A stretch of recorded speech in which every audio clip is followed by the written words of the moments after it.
자, 오늘은 계시록 8강, 요한계시록 11장 두 번째 시간입니다. 오늘로 계시록 11장을 끝내려고 합니다. 자, 우리 지난 시간에 배웠던 그 요한계시록 11장에 나오는 두 증인이 교회다라고 말씀을 드렸죠. 그런데 그 마지막 부분에 두 증인이 죽은 장소가 예수님과 같은 장소다라고 요한계시록 11장 8절은 묘사하고 있습니다. 8절은 이렇습니다. 그들의 시체가 큰 성길에 있으리니 그 성은 영적으로 하면 소돔이라고도 하고 애굽이라고도 하니 곧 그들의 주께서 십자가에 못 박히신 곳이라. 자, 이제 예수님께서 죽으신 곳이 바로 첫 번째 소돔과 애굽에서 죽었다. 다시 말해서 죄된 세상, 우리가 있는 그곳에서 그 죄값을 다 치르셨다라는 의미입니다. 중요한 것은 이 두 증인이 어디서 죽었냐? 똑같이 예수님께서 돌아가신 그곳에서 죽었다라고 표현을 합니다. 이 의미는 그 두 증인이 교회다라고 증명하는 그 마지막 부분을 제가 끝맺지를 못했는데 간단합니다. 왜 그 사람 두 증인은, 다시 말해서 교회는 예수님께서 죽으신 그곳에서 죽어야만 했었냐? 이것을 알아야 그 두 증인이 교회다라는 것을 알 수가 있습니다. 갈라디아서 2장 20절에 보면 내가 그리스도와 함께 십자가에 못 박혔나니 그런즉 이제는 내가 사는 것이 아니요 오직 내 안에서 그리스도께서 사는 것이라. 그러니까 바울이 또 모든 믿는 사람들이 어디서 죽었대요? 예수님과 함께 그 장소에서 죽었다라는 겁니다. 십자가에 못 박혀서 죽었다라는 겁니다. 그래서 두 증인은 교회다라고 주장을 합니다. 그래서 몇 가지의 이유가 있죠. 두 증인은 교회다라는 게 문맥상으로 우리가 알 수 있습니다. 10장에서 보면 사도 요한에게 말씀을 두루마리를 먹고 예언하라 증언하라 라고 하는데 그 바로 증인이 교회다. 증인은 뭐를 하는 사람이다? 예언하고 하나님의 말씀을 증언하고 선포하는 사람이다. 그래서 문맥상 일관성이 있어야 되죠. 10장에서는 A라는 말을 하고 11장에서는 B라는 말을 하고 12장에서는 C라는 말을 하고 각자 다른 내용을 하고 있냐? 그렇지 않습니다. 이 성경은 요한계시록은 똑같이 교회에게 이야기하고 있으며 교회를 encourage하고 있고 교회에게 다 이겼다. 그리고 고난을 이겨내라 라고 말을 하고 있죠. 자, 문맥상 두 증인은 교회다. 권세를 받았다. 두 증인이 권세를 받았다라고 하는데 교회도 권세를 받은 사람들이다. 자들이다. 사도행전 1장 8장에 나와 있죠. 자, 그리고 그 두 증인은 두 감람나무와 같다라고 하는데 스가랴서 4장에 보면 두 감람나무가 나옵니다. 바벨론의 포로가 되어서 이스라엘 사람들이 잡혀서 가죠. 70년 만에 페르시아가 이들을 돌려보냅니다. 돌려보내면서 두 큰 사람이 나오는데 이 사람들을 뭐라고 묘사를 하냐? 두 감람나무다라고 합니다. 한 명은 수르바벨 총독, 한마디로 대통령 또는 왕격이지요. 이스라엘을 대표하는 자 스룹바벨이 있고요. 그다음에 대제사장인 여호수아가 있습니다. 이 두 사람은 기름 부음 받은 자들이다. 이들은 누구를 상징하냐? 바로 왕 같은 제사장 우리를 상징한다. 우리가 왕 같은 제사장이죠. 왜 두 사람이냐? 두 사람이 구약에서부터 무언가를 증언할 때 예언할 때, 예표할 때, 선포할 때 두 사람 이상이 있어야 된다라고 해서 그렇게 표현을 하고 있다라고 말씀을 드렸습니다. 자, 두 사람이 죽는데 그 시체가 단수로 나온다. 교회도 단수다. 또 죽은 장소가 예수님과 같다. 우리도 같이 예수님과 못 박혔다. 갈라디아서 2장 20절. 교회도 같이 십자가 못 박혔다. 예수님이 돌아가실 때 부활하는 증인이다. 바로 우리들도 후에 부활을 하죠. 고린도전서 15장 52절에 부활을 합니다. 그래서 두 증인은 교회다라고 말씀을 드립니다. 자, 요한계시록 이제 11장 그 앞부분을 나가봐야 되는데 1절 2절에 보면 성전과 바깥마당이라는 내용이 나옵니다. 자, 11장 1절과 2절을 한번 읽어볼게요. 또 내가 지팡이 같은 갈대를 주며 말하기를 일어나서 하나님의 성전과 제단과 그 안에서 경비하는 자들을 측량하되 성전 바깥마당은 측량하지 말고 두라. 그냥 두라. 이것은 이방인에게 주었은즉 그들이 거룩한 성을 42달 동안 짓밟으리라. 이제 몇 가지 배울 것들이 있습니다. 자, 일단 제가 뒤에 부분을 먼저 가르쳐 드렸는데 뒤에 부분은 두 증인이 나오는데 그 증인은 교회다. 자, 그렇다면 왜 갑자기 10장에서 두루마리 말씀을 읽으라라고 해놓고 그리고 곧바로 이 말씀을 먹고 증언하는 사람들이 바로 이제 교회인데 그 교회들이 어떻게 할 것인가를 쭉 이야기하지 왜 앞에 1절 2절에서 갑자기 성전 이야기를 하냐. 이 문맥상 맞지 않게 다시 한번 또 읽어드립니다. 내가 지팡이와 같은 갈대를 주며 이 지팡이와 같은 갈대는 어떤 거를 측량할 때, 이쪽 측량이라는 말이 나올 때 보호와 심판이라는 말이 제가 설명을 해드리는데 이제 그런 것들을 주면서 측량하려고 합니다. 무엇을? 하나님의 성전을. 왜 갑자기 하나님의 성전이 나왔느냐? 말씀은 어디에서 선포되어져야 되냐면 하나님의 성전에서 선포되어져야 됩니다. 그리고 그 성전 안에서 말씀을 온전히 듣고 행하는 그 사람들이 참 예배자다. 그래서 갑자기 좀 속된 말로 생뚱맞은 그 구절 성전이라는 이야기가 나오고 성전 측량이라는 말이 나옵니다. 자, 그리고 성전이라는 말이 나오는데 자, 일단 왜 성전이라는 말이 나왔냐 조금 설명을 드렸지만 제가 더 설명을 드리겠습니다. 성전이란 왜 성전을 설명을 하느냐? 고린도전서 3장 16절에 보면 너희가 하나님의 성전인 것과 하나님의 영께서 너희 안에 거하시는 것을 너희가 알지 못하느냐. 사실 너희 자체가 성전이야 라는 것을 의미를 해주고 있습니다. 그래서 마지막 때의 예루살렘 성전이 하늘에서부터 진짜 예루살렘 성전이 하늘에서부터 내려온다 라고 말씀을 하시죠. 계속해서 성전, 또 교회, 성도들, 인침받은 사람들 다 똑같은 내용이에요. 신부들 다 이제 12장에서는 제가 먼저 클로를 드리는데 신부가 또 나오는데 자, 여하튼 간에 앞에서 계속 이름들은 다르지만 같은 사람들입니다. 인침받은 자들, 또 교회들, 신부들, 또 두 증인 뭐 이렇게 다 똑같아요. 성전도 마찬가지로 교회를 이야기하고 있습니다. 자, 에베소서 1장 23절에 보면 교회를 그의 몸으로 삼으셨으니 라는 말이 나옵니다. 교회는 하나가 되어서 예수님의 몸이다. 자, 또 그 교회가 예수님을 예표하기도 합니다. 예수님의 공간적, 시간적 예표는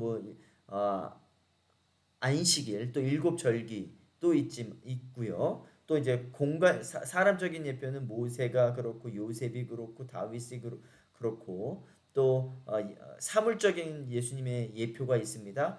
바위라든지 샘물이라든지 여러 가지가 있고요. 또 예수님의 공간적 예표는 아담 시대 땐 에덴 동산이 예수님 그 자체였습니다. 그래서 아담이 에덴 동산으로 들어갔다. 다시 말해서 아담이 예수 안으로 들어갔다. 우리가 죽고 나면 어디로 들어갑니까? 뭐 안드로메다 옆에 있는 천국으로 들어갑니까? 예수 안으로 들어가는 겁니다. 그래서 지금부터도 우리가 예수가 내 안에, 내가 예수 안에서 살아가는 거죠. 아브라함 때는 원시제단이라고 하고, 모세 때는 성막이라고 하고, 솔로몬 때는 성전으로 바뀝니다. 신약 때는 예수님께서 오셔서 그 성전이 바로 나야 라고 말씀을 하시면서 예수님께서 또 교회를 낳고 가시죠. 돌아가시면서 교회를 만들어 놓고 가십니다.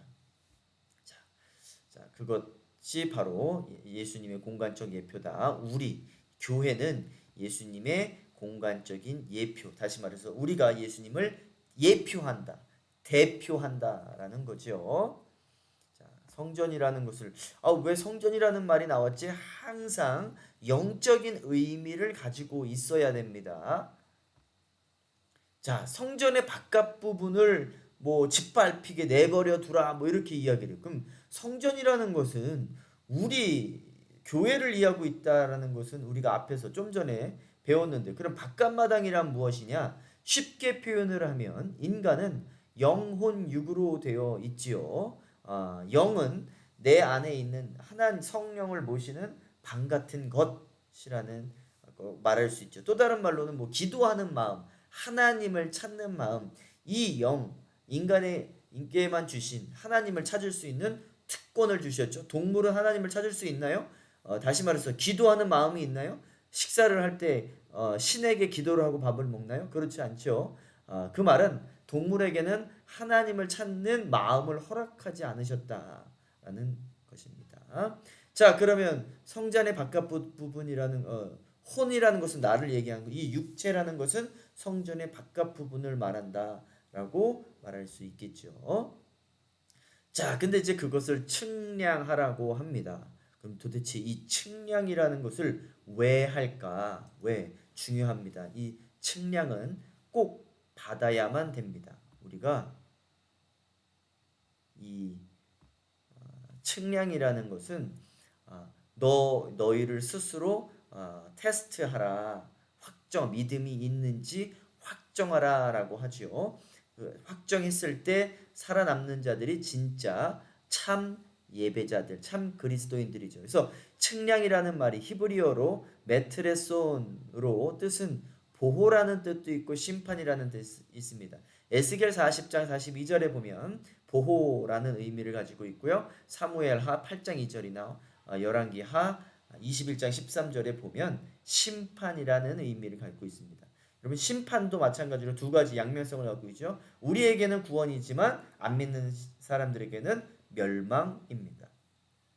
자, 이제 보호는 갈대나무로 하나님의 성전과 제단과 예배자들을 측량하라라는 의미는 그 참 예배자들을 보호하라라는 거죠. 다섯 번째 나팔이 부리면 하나님의 인침받은 자들을 보호한다라는 거죠. 자, 또 환란이라는 것은 성전 바깥마당은 측량하지 마라는 심판하시겠다라는 것입니다. 자, 그래서 다섯 번째 나팔 때에 하나님의 인침받지 못한 사람들도 심판을 받는다. 또 그러는 과 동시에 믿는 사람들도 육신적으로 시험을 받는다. 그래서 지금 당장 2000년 전에 예수를 믿는 사람들이 지금 어떤 상황이 있나요? 핍박받고 있죠. 예수를 믿는다라는 의미로 육체는 죽어가고 있습니다. 자, 그래서 성전의 바깥 마당에 이제 견해들이 있어요. 우리가 좀 전에 배웠던 이 부분이 보호하는 거는 인침받은 자들, 환란이라고 해석을 한다면 인침받지 못한 자들. 자, 이게 똑같습니다. 이 부분이 불신자들 바깥마당을 불신자로 이해를 할 것이냐, 또는 거짓 교회 이단으로 해석을 해야 될 것이냐. 바깥마당, 성전의 바깥마당이 거짓 교회냐 불신자로 해석을 해야 될 것이냐. 어떤 분들은 안 믿는 사람들이라고 하지만 뭐 그것보다는 오히려 문자적으로 해석하는 세대주의나 전천년주의자 분들은 거짓 교회다라고 해석을 하기도 합니다. 교회를 가장한 거짓 교회를 책망하는 것을 볼 때 이제 심판을 우리가 심판이라는 것을 볼 때는 안 믿는 사람들이라기보다는 사실은 이미 그들은 심판을 받았죠. 그래서 거짓 교회들, 바리새인들 또는 이단들이 책망받는 것을 볼 때는 이 두 번째도 해석이 충분히 가능하기도 합니다. 세 번째 이제 무천년주의자들이나 또는 뭐 저도 그렇게 생각을 합니다. 그렇다고 해서 2번이 틀린 것은 아니에요. 구원받은 성도의 육체적 삶 바깥에 우리 그 외적인 육체를 이야기하는 거죠. 그렇지만 영혼은 하나님께서 보호하신다. 그래서 말씀 선포에서 성전으로 넘어가는 이유는 아까 전에도 말씀드렸지만 10장에서 말씀 선포하라 예언하라 라는 것에서 성전으로 넘어가는 이유는 성전에서 예배가 선포되어지고 그래서 고난으로 믿음을 확증하는 참 예배자가 그 안에 있기 때문에 그렇다라고 제가 말씀을 드립니다. 자, 이렇게 12장에서도 고난을 받는데 여자의 뒤에서 뱀이 그 입으로 물을 강같이 토하여 여자를 물에 떠내려 가게 하려는 이렇게 고난이라는 말이 12장에서도 나오는데 성경 전체에 보면 고난이라는 말이 굉장히 많이 나오죠. 사도행전 14장 22절에 보면 우리가 하나님의 나라에 들어가려면 많은 무엇을 고난과 환난을 겪어야 된다. 빌립보서 1장 29절에 보면 그리스도를 위하여 믿을 뿐 아니라 고난도 받게 하려 하심이라. 요한복음 16장 33절 세상에서는 너희가 환난을 당하나 담대하라 내가 세상을 이기었다. 우리 고난이 없다. 믿는 사람들에겐 고난이 없다. 이런 말 없습니다. 환난이 없다. 이런 말 없습니다. 자, 로마서 8장 17절에는 자녀이면 또한 상속자 곧 하나님의 상속자요 그리스도와 함께한 상속자니 우리가 그와 함께 영광을 받기 위하여 고난을 함께 받아야 할 것. 그러니까 천국에 올라가서 영광을 받을 때는 우리가 고난의 표시가 있어야 영광을 받는다라는 겁니다. 이게 도대체 뭐야? 고난이 없으면 영광을 못 받는다라는 거야?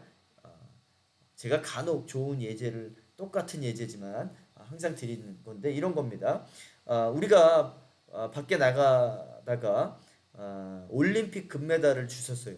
그럼 그 금메달을 받자마자 막 영광이 그 기쁨이 막 쏟아져 오고 막 그러죠. 그렇지 않습니다.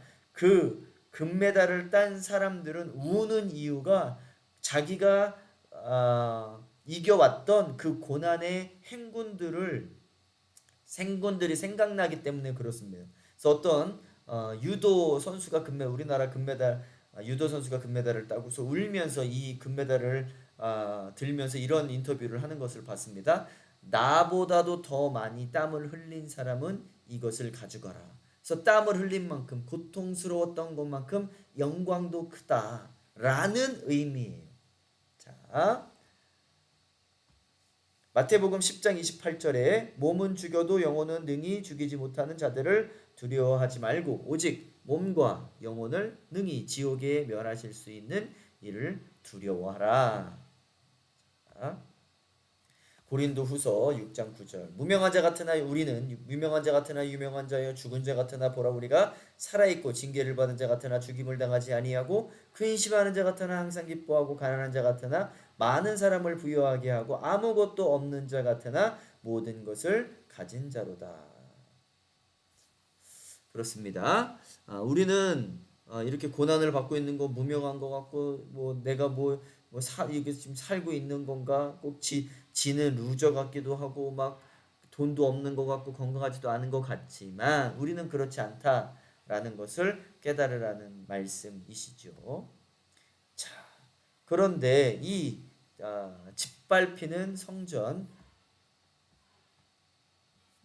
바깥 마당이 이제 우리의 육체를 의미하고 있다. 그렇지만 그것이 또 다른 견해로는 이단이나 안 믿는 자로도 해석이 된다.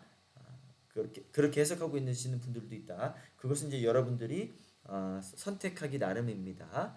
그러나 문맥상으로 본다면 교회로 해석을 헤어지는 것, 또 우리의 육체로 해석되어지는 것이 훨씬 더 설득력이 있을 것 같다라고 말씀을 드리고요. 자, 근데 이 짓밟히는 성전이 며칠 동안 이루어지냐? 42달까지 이루어집니다. 이게 3년 반입니다. 3년 반.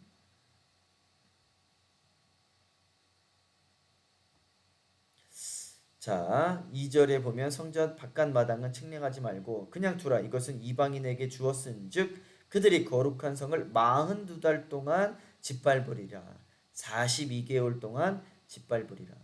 자, 이 3년 반이라는 숫자가 여기에도 나오지만 이제 또 나오는 곳들이 있습니다. 이제 제가 스가랴라는 곳을 예제를 많이 뒀는데 이제는 다니엘서를 한번 읽어볼게요. 다니엘서에는 어떠한 이야기가 나오는지. 다니엘서 9장 24절을 한번 보겠습니다. 내 백성과 내 거룩한 성을 위하여 이른 이레를 기한으로 정하였나니. 이제 다니엘이 기도하니까 다니엘이 이제 환상을 보는데 천사가 설명을 해줍니다. 70일에를 날짜, 시간을 정했다라고 합니다. 하나님의 때가 있지요. 기한이 있지요. 그 다음에 이방 사람들이 그 수가 채워져야 하나님께서 오셔서 심판을 하신다. 뭐 이러한 이야기고 있고 그것을 우리가 하나님의 때를 카이로스라고 합니다. 이 하나님의 때 시간을 정했는데 며칠로 정했냐? 72일에로 정했다. 우리가 이 일에는 7일 또는 7년이라고 하는데 보통 우리가 7년이라고 해석을 해요. 그래서 이 72일에는 총 490년이라고 그 문자적으로 해석하시는 분들이 그렇게 해석을 합니다. 그게 틀렸다라는 게 아니라 그런 견해도 있다라고 말씀을 드리는 거예요. 저는 무천년주의를 50% 가지고 있고 문자적인 해석도 50% 갖고 있습니다. 우리가 뭐 하나를 택해서 다른 거 하나는 버리지 마시고 둘 다 곰곰이 생각해 보시고 묵상해 보시기 바랍니다. 자, 여하튼 간에 하나님께서 72일을 기한으로 정하셨대요. 이게 뭐를 정하신 건지 설명이 나와 있습니다.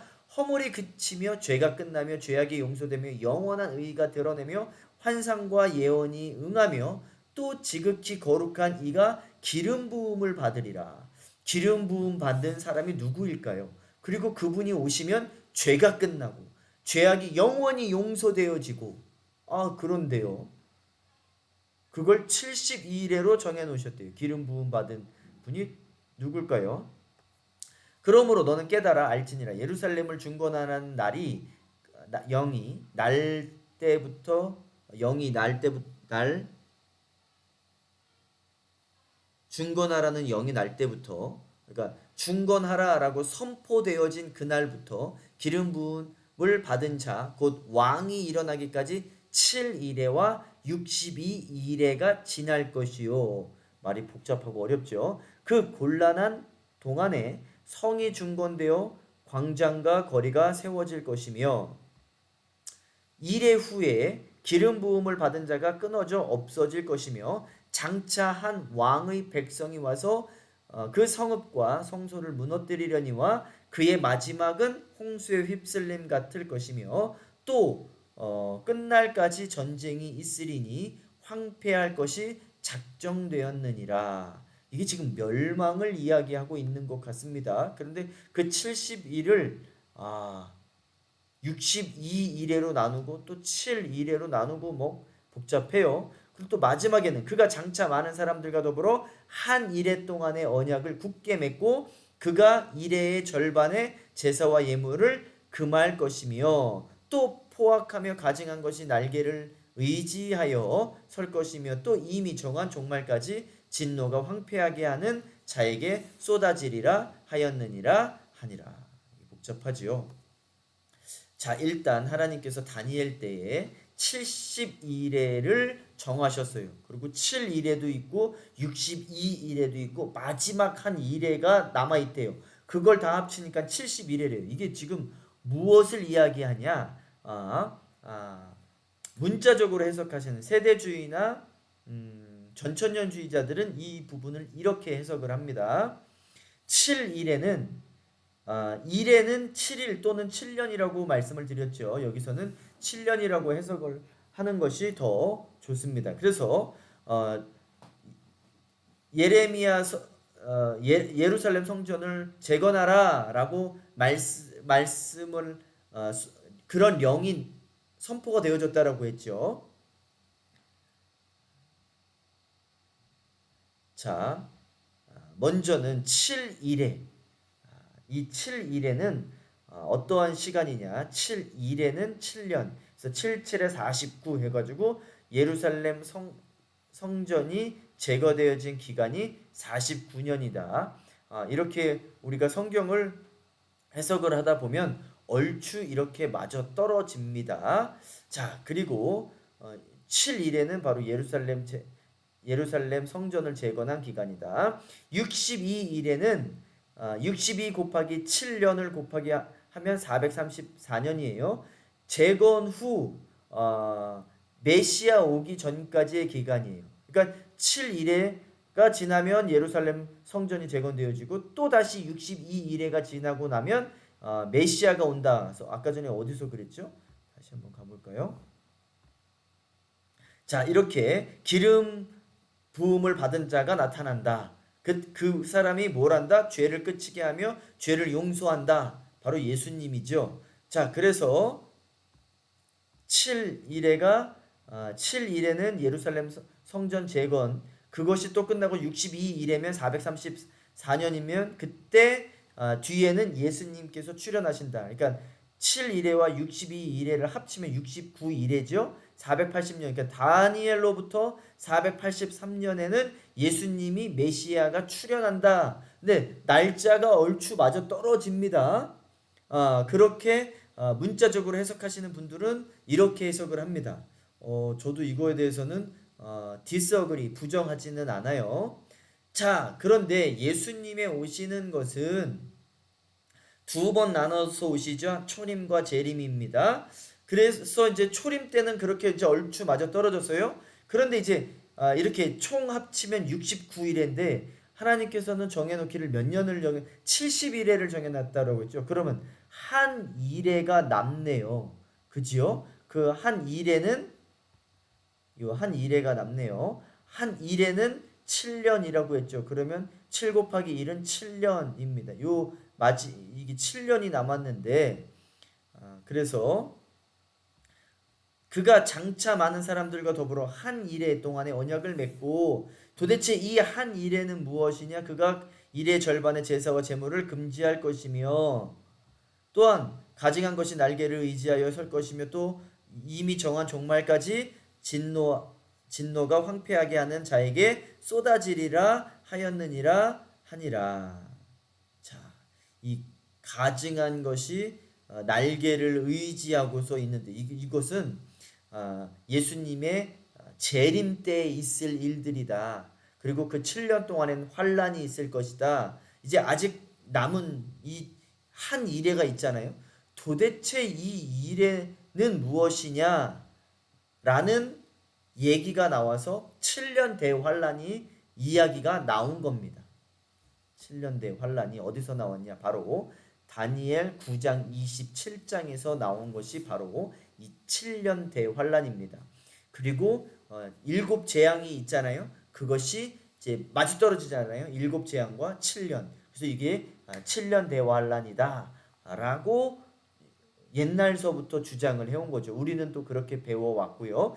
그것이 틀렸다라고 말하는 것이 아니에요. 그런 견해가 있고 또 무천년주의자들은 이거는 상징적으로 해석해야 된다. 7년 대환란은 아니다. 여하튼 간에 환란은 있다. 우리가 삶 자체가 환란이다. 뭐 이렇게 주장을 하기도 하지만 충분히 설득력 있는 이야기입니다. 자, 그래서 이 7년 환란 때 지금 몇 개월을 예언을 하고 죽는다고 그랬죠? 42개월, 42달. 그리고 다니엘에서는 한때, 두때, 반때라고 합니다. 한때는 1년, 두때는 2년, 반 때는 반년. 그러니까 한 때, 두 때는 3년을 이야기하고 3개월을 이야기하고 3년을 이야기하고 반 때는 반개월을 이야기해서 3년 반. 42달도 3년 반. 1260일도 이제 13장에서 나올 1260일도 3년 반을 이야기합니다.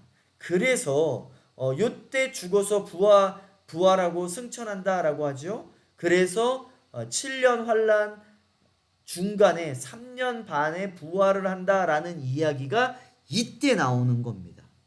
이렇게 해서 우리가 7년 환란 동안에 3년 반의 휴거가 있을 것이다 라는 말이 이때 나온 것이다 라고 알아두시면 좋겠습니다. 자, 이제 이 7년 환란 중 3년 반이라는 단어가 나온 것이 오늘 우리가 배운 11장 2절에 42달 동안, 그 다음에 우리가 조금 내려가다 보면 두 증인의 사역이 한 절만 내려가 보면 두 증인이 며칠 동안 사역을 한데 1260일이요. 같은 기간이죠. 3달 반이나 1260일이나 똑같습니다. 그 다음에 이제 12장 13장 다음 장 다다음 장에 보면 여자의 환란이 1260일, 첫 짐승의 핍박이 42달 이렇게 나오는데, 그때는 요거를 한번 13장에 가서는 요거를 한번 비교해 보겠습니다. 자, 그래서 3년 반이라는 시간이 이렇게 해서 나왔다. 자, 두 증인의 부활이 바로 휴거인가? 제가 말씀드렸듯이 두 증인, 교회를 대표하는 또는 교회를 예표하는 그 두 증인이 3년 반 동안 예언을 하고, 그리고 결국 세상 사람들에게 죽음을 당하고 부활하고 구름 타고 하늘에 올라간다. 자, 요것을 보고 우리가 휴거라고 한다. 그래서 휴거는 어디에 나와 있느냐? 바로 11장 12절에 구름 타고 그들이 듣고 구름을 타고 하늘로 올라가니 이것이 바로 휴거다라고 우리가 이야기를 합니다.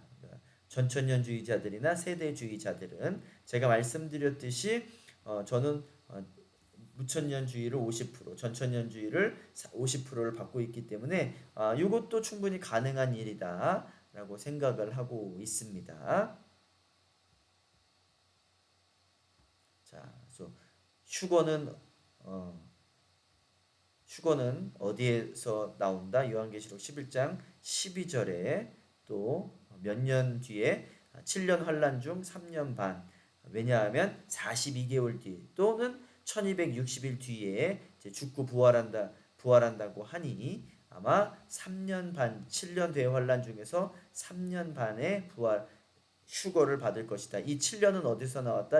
다니엘서 7장 마지막 일회가 남은 마지막 일회가 바로 7년 환란일 것이다. 그리고 또 7년 환란은 또 어디서 나오죠? 창세기 때 요셉 때 7년 기근이 나오죠. 자, 이렇게 성경은 계속해서 같은 숫자와 같은 것을 이야기해주고 있다. 그래서 무언가를 증명해낼 때는 성경 안에서 찾아야 된다라고 말씀을 드립니다. 자, 이제 마지막으로 7번째 나팔이 부러집니다. 자, 7번째 나팔이 부러지는데 제가 한번 읽어보겠습니다. 요한계시록 11장 뒷부분입니다. 자, 7째 천사가 나팔을 불매 하늘에 큰 음성이 나서 이르되 세상 나라가 우리 주와 그의 그리스도의 나라가 되어 그가 세세토록 왕노릇 하시리로다. 자, 이제 이렇게 결국 중요한 것은 하나님의 나라가 세워지는 것입니다. 근데 꼭 이렇게 7째 나팔이 모든 재앙이 끝나는 느낌을 주어줍니다. 그리고 하나님의 나라가 세워진다라고 하지요.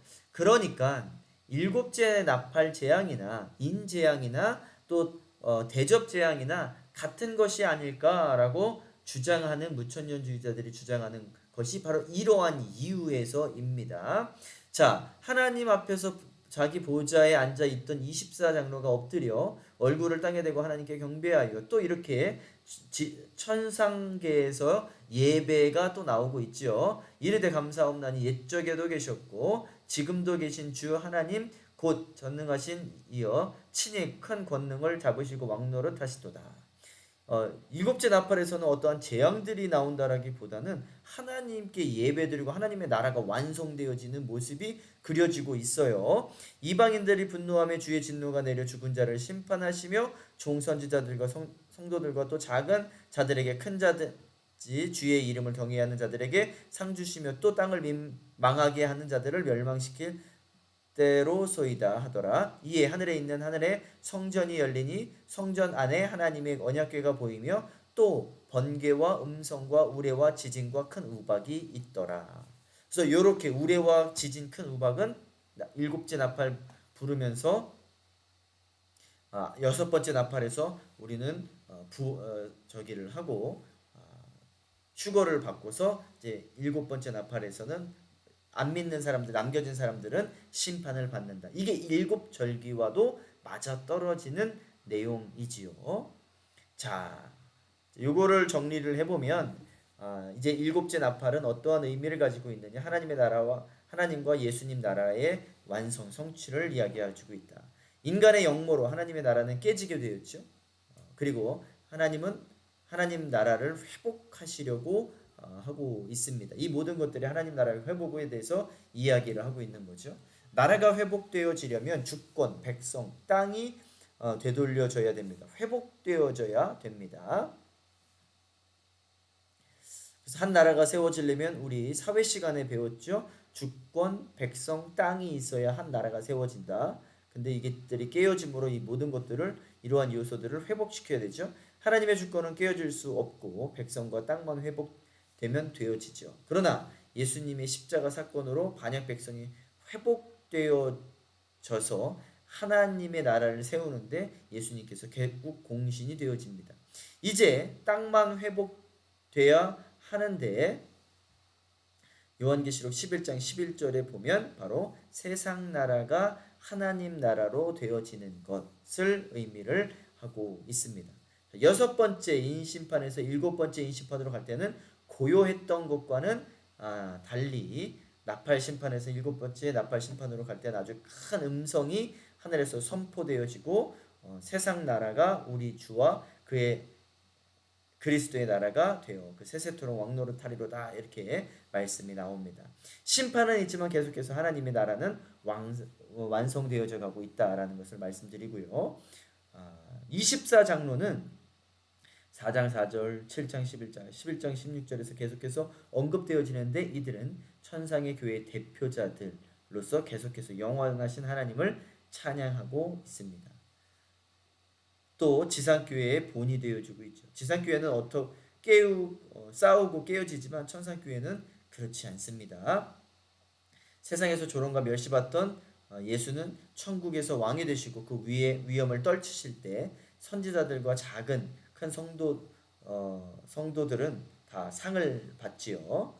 그러나 모든 나라는 분노하고 그들은 사단의 자녀이기 때문에 그렇습니다. 이렇게 사단이 분노하고 화내는 그러한 모습들이 이제 12장에서 나옵니다. 자, 일곱 번째 나팔과 하늘 교회의 언약궤가 있는 하늘 교회가 열리죠. 하늘 교회는 3장 12절, 7장 15절, 11장 19절에 이렇게 계속 나오고 있어요. 실제적인 것이며 우리의 교회가 계속해서 되어질 곳입니다. 그러니까 우리가 지금 우리의 교회를 천국의 교회로 만들어야 돼요. 우리의 힘과 노력이 아닌 성령으로. 그래서 우리가 교회에서 싸우고 깨어지고 하는 것들 여러분 죄입니다. 아주 안 좋습니다. 하늘에서도 장막과 언약궤가 있지요. 히브리서 8장 5절 9장에서 설명을 해주고 있고요. 하늘 언약궤에는 완전한 하나님의 말씀의 십계명, 어떠한 또 공급하심의 만나, 하나님의 공급하심의 만나, 또 지키심의 지팡이가 있죠. 그것은 전쟁의 승리의 의미가 있어서 그것을 보여주므로 세상 교회들에게 이제 격려해주고 힘을 실어줍니다. 광야에서 언약궤가 앞서 나갔던 거와 같습니다. 우리가 먼저 해야 될 것들이 있어요. 그 언약궤, 하나님을 상징하는 뭐 말씀, 또 지팡이 이런 것들이 먼저 나가야 돼요. 우리는 세상에 살면서 우리가 먼저 나가는 것이 아니라 하나님이 먼저 나가야 됩니다. 그래서 일곱 번째 나팔은 하늘 교회에서는 하나님의 진노인 세상을 심판할 때 번개의 음성, 우레, 지진, 우박이 악인을 위해서 준비되어졌다라는 것입니다. 자, 오늘 이렇게 11장을 나갔는데요. 이제 12장도 11장만큼 재미있습니다. 여러분 11장도 11장, 10장, 11장, 12장이 consistency, 일관성 있게 읽혀야 돼요. 우리가 요거를 일관성 없이 읽게 되면 10장 따로, 11장 따로, 12장 따로 해석하게 되어집니다. 제가 12장 끝날 때 그 두루마리, 두 증인, 여인 이것을 놓고서 다시 한번 설명해 드립니다. 여러분들도 일관성을 가지고서 성경을 읽으시기를 바랍니다. 오늘 여기까지 나갑니다. 제가 조금 일찍 끝나는데 나머지 시간들은 제가 다음 시간에 좀 맞춰 드리는 것으로 하겠습니다. 자, 오늘 수고하셨고요.